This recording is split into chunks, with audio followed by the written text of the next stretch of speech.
All right, everybody, listen up. It's El Turcaso. Remember how I told you that I'm not going to change what I'm doing right now? That I'm going to keep talking about investing in yourself and joining these opportunities? Well, remember I also said El Turcaso is still El Turcaso. So I want to talk to you about something that a lot of people aren't going to want to hear, but it's important. And I'm going to try to make this real short. I've been analyzing this thing with Syria. Should the United States do airstrikes or not?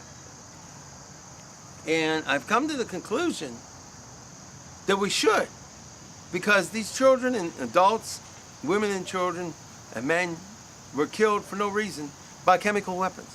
And it's a simple equation for me. What would you feel, how would you feel if that was done to your family? That's what you need to ask yourself.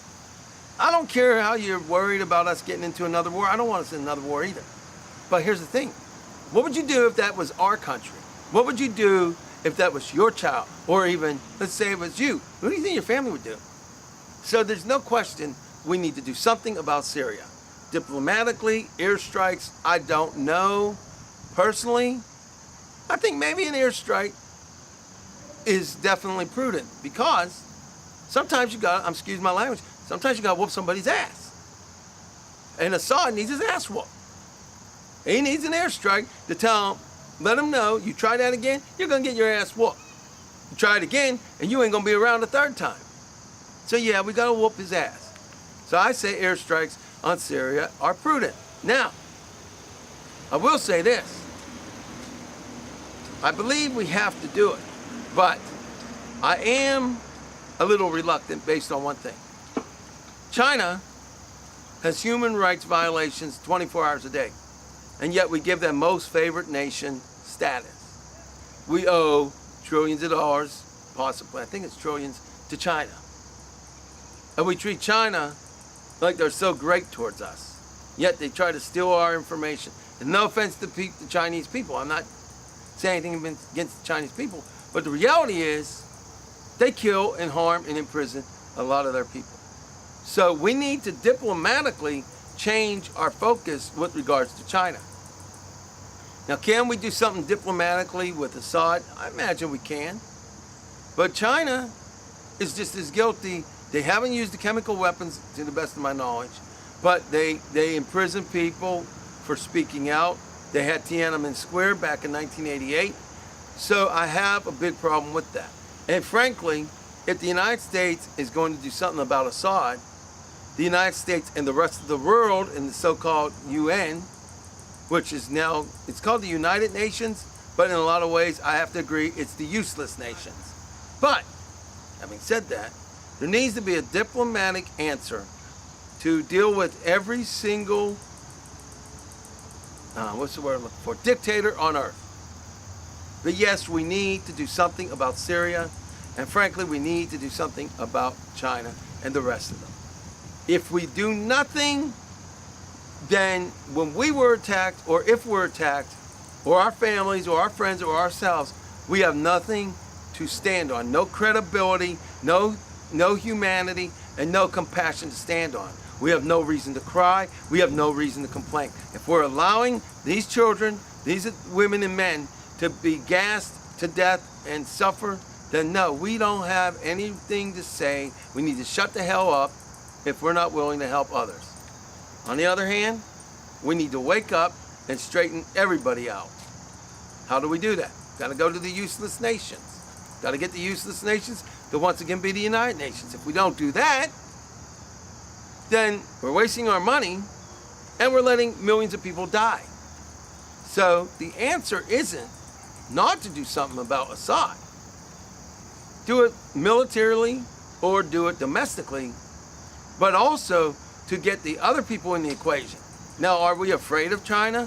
Financially, we're actually almost owned in some degree by China when you look at the loans. But if you look at the products that we have, almost every product we have in America has some connection to China. But at the same time, we can stand on our own. We can bring manufacturing back in America. We can buy and make our own products. We don't need to be a slave to the Chinese government. And we don't look the other way.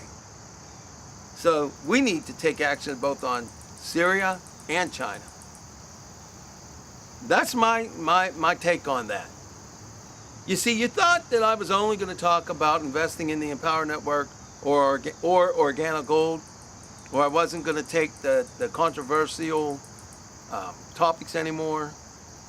I never said that. They may have been on the back burner, but they're there. Hey, I'll throw something else at you. I endorse gay marriage. That's right. And you know why? You know why I'm all for it? Because it's a little thing called the Constitution, and it's about compassion. It's about the law. It's about compassion and human decency. Do I agree with lesbianism? Do I think that homosexuality is all great? I love women. And you know what? I love looking at beautiful women, with clothes on. But I'm a man, and I have romance and lust in my heart just like anybody else. But that doesn't mean I take away the rights of those who are homosexual or lesbian or transgender. So yeah, you think that I am giving up the controversy. Not gonna happen. And as far as I'm concerned, gay marriage should be legal all around the planet. As far as it taking away from the sacredcy of marriage and all that, that's a lot of bullcrap. What takes away from the institution of marriage is divorce and how you treat your husband or wife. If you treat your husband and wife well and you love each other and you have a great relationship, it doesn't matter who gets married and who doesn't. So get that part out of there. If you're doing it because of the religious beliefs, look, God is the boss of us. If he's going to send people where he's going to send people, that's on him to make that decision, not you. But our Constitution says we have to have equal rights in the United States. So it's time we start giving equality to these men and women and start having compassion. That's my take on those two things. But if you're thinking that I'm going to back off just because I want you in my business and on my team, it's not going to happen. You're getting the real El Turcaso, whether you like it or not. And I ain't saying that because I'm an arrogant son of a bitch. Excuse my language. I'm saying it because that's why you should be in my businesses. Because you're getting a real honest person. That's all I'm going to say. I got people to meet. Now, as far as the organic gold situation is concerned, you go to humanitymcoffee.organicgold.com. The Empower Network is empowernetwork.com/El Turcaso, Torcaso. And of course, there is humanitymatters.org. I want you to subscribe to this channel. I want you to like the video, and I want you to comment. And I also want you to understand, I love you. So join my team. And God bless you. In the meantime, please remember this, that you and humanity and all forms of life really does matter.